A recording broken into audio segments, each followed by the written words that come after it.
Genevieve is a secondary school teacher and the class teacher for Form 4 this year. At the start of the school year, she knew there was a student in her class considered troublesome by everyone. Her co-class teacher is the vice principal, experienced yet still afraid of dealing with issues involving this student, avoiding it whenever possible. When chatting with colleagues, they expressed understanding of the hard work Genevieve will face taking care of this student this year, while also encouraging her. This student is named Bessie. On the surface, she seems like an ordinary girl, but her most appalling act was last year when she got into conflicts with teachers and classmates. Even after being pulled aside, she still shouted, "I want to kill you all," claiming she would stab the teachers and classmates she couldn't get along with.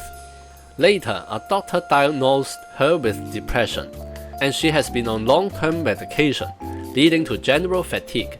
Due to her unstable emotions, the doctor currently only recommends her attending school in the mornings and leaving early in the afternoons. Originally, Bessie didn't have many conflicts with others, but last year, she easily felt mistreated, become overly sensitive. Some without ill intent around her would mistakenly touch on areas she disliked, suddenly causing conflicts.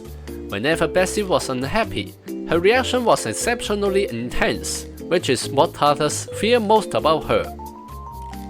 Bessie and others seem to nervously avoid interacting, maintaining an appearance of peace as they pass the first school term. However, a recent small incident triggered Bessie's condition to relapse. One day during class, the teacher distributed assignments, and a student sitting in front passed the materials backwards. Clarice, sitting behind Bessie, with unknown reasons causing her to be late in receiving the materials, irritating Bessie's impatience. Bessie waved the materials on her back towards Clarice.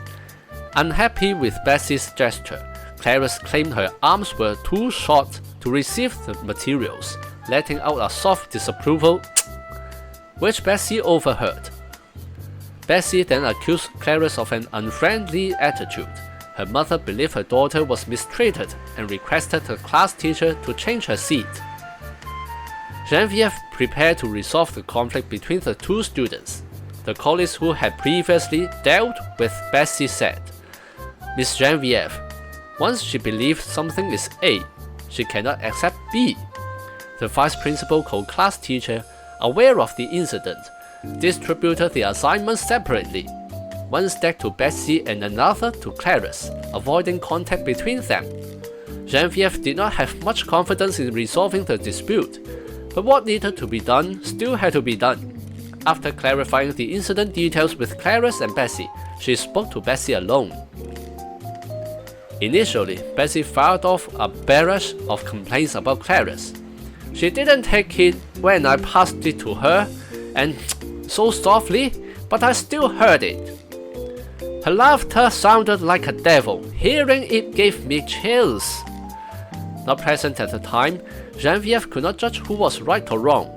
Facing Bessie talking about matters outside the incident, she knew Bessie had fallen into the spiral of stubbornness that her colleagues mentioned. Summarizing both accounts, she only felt they should learn to improve. Genevieve expressed understanding, then said, "I must tell you the truth. In the future, you will encounter even more unbearable people. If you are asked to tolerate shortarms and laughter like a devil now, will you be able to?"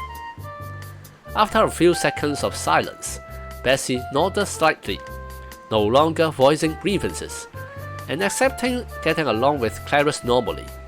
This outcome also surprised Genevieve.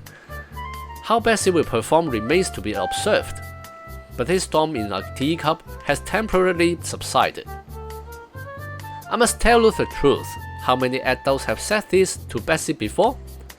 This doesn't mean that if people constantly told Bessie the truth, she would not suffer from depression, have difficulty interacting with others, or avoid going to school.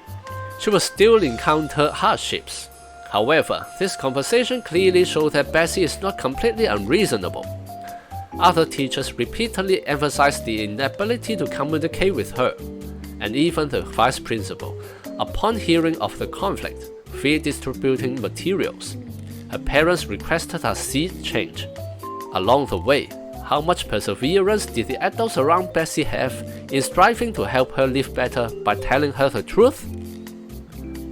If the adults did not put in effort to guide Bessie, they should reflect within themselves. I must tell you the truth, it is you who dare not confront Bessie. If a nearby student's behavior was unacceptable, they changed her seat. If she faced social setbacks, they isolated those involved from her.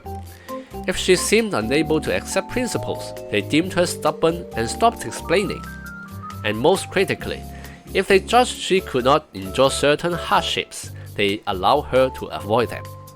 In such cases, it seems the adults protected the young girl's fragile mind. But how much of it was the adults fearing a tough nut to crack and sweeping the problem aside? I must tell you the truth should be a reminder in every adult's heart. Bessie is now 17 years old, with studies, socializing, and growth still lying ahead, an important stage for establishing her future personality. If a foundation is not laid during youth, changing ingrained habits in adulthood becomes more difficult.